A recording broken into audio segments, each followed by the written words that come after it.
So hello everyone, welcome back to my channel. My name is Lucy and it's been a while since I've made a video, so I'm getting back in the swing of things. Welcome back to my channel. If you're new here, hello, nice to meet you. Thank you for watching this video, and if you've not yet subscribed, why not subscribe for weekly bookish updates? So this video I'm talking all about the romance genre, aka one of my favourite genres. If you have been watching my videos for a few years, you might know that I'm a sucker for a romance novel, whether it's in the form of YA or fantasy or a contemporary romance or historical, my favourite. I'm a big fan of a romance book, and I think there's just something really warming and escapist about the genre.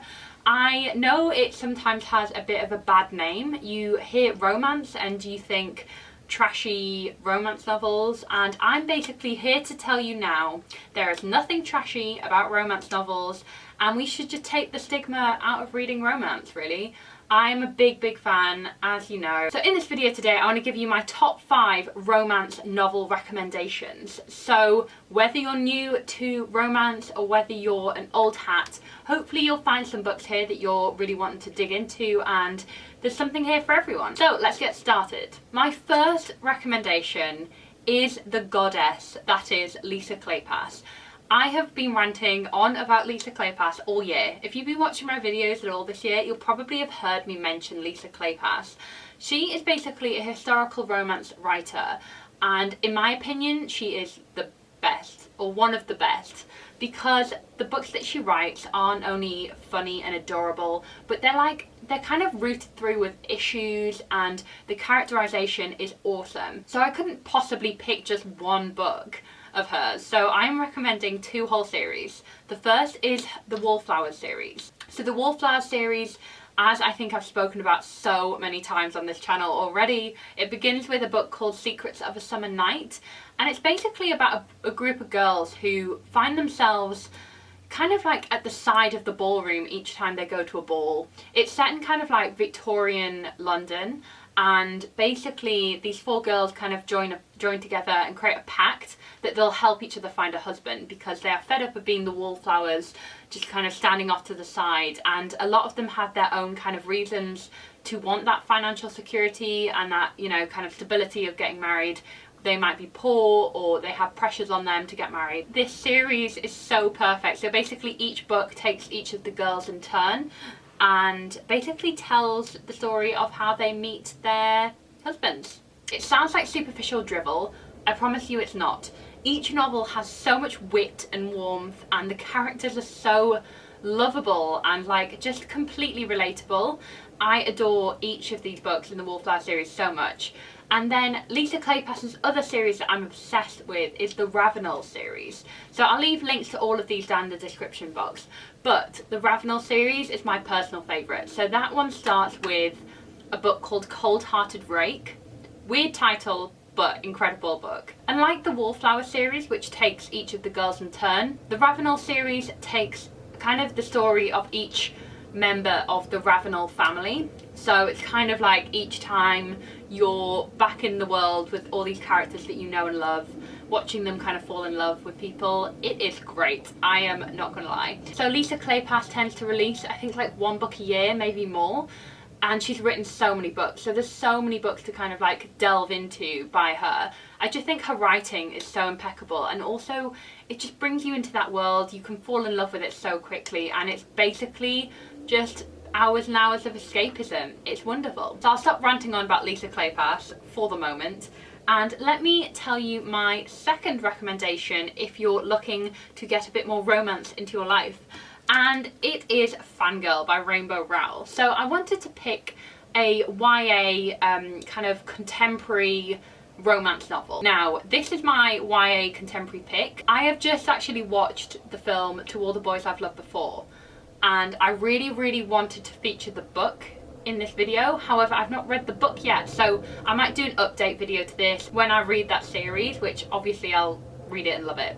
But I wanted to feature Fangirl because what I really liked about Fangirl by Rainbow Rowell is how relatable it was, and how kind of it treats characters who aren't kind of like the special ones almost. I mean, you read romance novels where, you know, the girl doesn't realise how beautiful she is, kind of like this special gem that everyone fancies but she doesn't realise. And this book didn't fall into that trope. It's basically about a girl called Kath who moves to university and she's struggling to find her way in that world.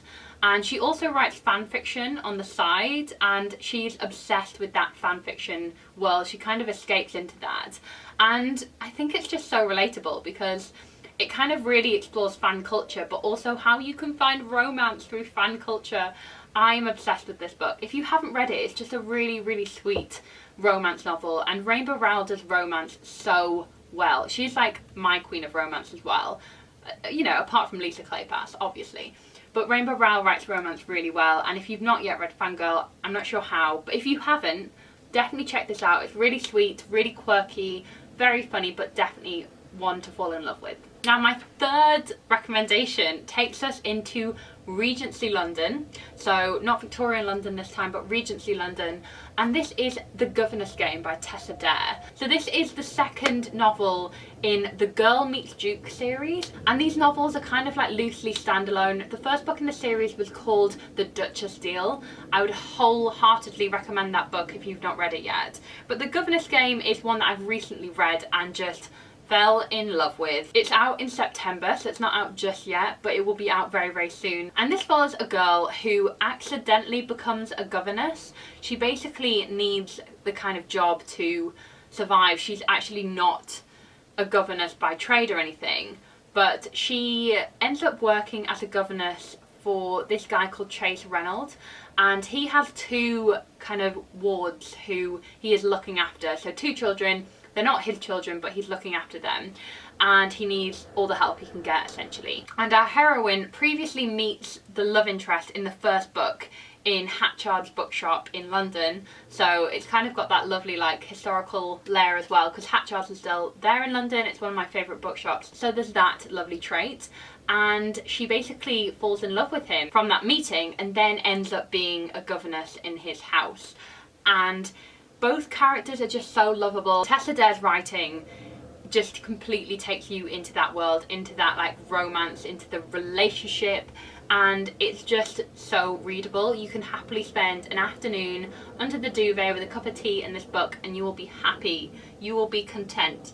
So I'd really recommend this if you want to kind of pass a few hours wistfully. The best thing about this book is the humour as well. This book is so funny, so I'd recommend that you read this if you're after your next historical romance fix. Now, the next book I had to include an LGBT recommendation because I read a lot of LGBT romance. I think LGBT romance just carries me away. Everything is so sweet. I love it.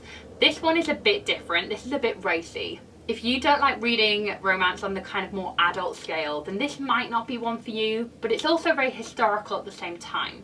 So this is the Captive Prince series by C.S. Pacat. I first heard about this series through Sarah J. Maas. So on Sarah J. Maas's newsletter, she often has like a section about her current reads. I think she was reading this about 2 or 3 years ago, and she recommended it to me. And I know that we have the same taste in terms of reading, like especially in terms of romance.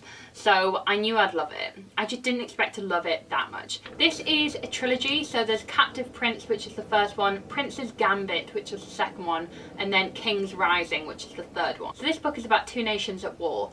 It follows a character called Damon, who is the prince of this kingdom, which is called Achelos, I think. Basically, his half-brother takes the throne of his kingdom and banishes him, and basically sends him to the warring country of Veer to work as a pleasure slave. So he's basically like outcasted him and basically sold him as a slave to this warring country. And Damon is a slave to Laurent, who is the prince of that kingdom. And basically, it is all about political intrigue, lots of sizzling romance, and lots of like crazy political like action scenes. This has the perfect blend of kind of like Game of Thrones meets like, I don't know, like maybe Throne of Glass a little bit. Like, I don't know why, but it's given me some vibes of that. But very Game of Thrones, but with like a gay romance. It is so good, guys. I can't even tell you how amazing the series is. So well crafted, so well plotted. As I said, there are a few kind of scenes which are definitely for like a maturer reader. It's so well written and you can't help fall for Damon and Laurent. I'm a big fan of the series. And C.S. Pacat also released a few short stories as well, which I just gobbled up and I read those so quickly. So I'd really recommend this if you're looking for something quite different. I think the thing about this, it's set in kind of like Greco-Roman times, like kind of like that vibe. So kind of like gladiators and warriors type thing. And what kind of really struck me was just how political the series gets. So it stays still quite like traditional romance, but it really gets political and you just can't help but like escape into that world. It's incredible. And finally, it can't be a romance recommendations video for me without some Jane Austen, who is my hero and all-time favourite author. So what Jane Austen book am I going to recommend to you guys today? I'm going to recommend Persuasion. Persuasion is one of the last full novels that Jane Austen wrote, and basically it shows her maturity as an author. The heroine is slightly older and it's basically about a romance that almost happened but then was broken apart, and it's about Anne Elliot's journey to kind of like repairing a lost relationship, and it's one of my favourite novels. It's also quite short, so if you're looking for something to kind of flick through quite easily, this might be the one for you. As I said, it's the most nuanced of Austen's writing and it's my personal favourite after Pride and Prejudice, because I am Pride and Prejudice trash, guys. But Persuasion is definitely up there in terms of my favourite novels of Jane Austen. I think if you're looking to get into Austen, you don't want to kind of go straight into Pride and Prejudice. Maybe try Persuasion. It's shorter and a lot of the themes are really kind of relatable, and it's just such a lovely novel and I have a lot of love for it. There's also a great film adaptation for this. I think it's the 2007 film adaptation. It's got Sally Hawkins and Rupert Penry-Jones in it and it is just perfect, guys. Perfect like Sunday afternoon watching. So I'd really recommend Persuasion if you've not yet gotten around to reading that one. So guys, that is it for me today. If you enjoyed these recommendations, if you found them helpful, please do give this video a thumbs up. Please do subscribe and let me know your thoughts down in the comments. If you have any romance recommendations for me, please leave them down in the comments. I want to hear your recommendations and your thoughts. So thank you again for watching and I will see you in my next video. Bye guys!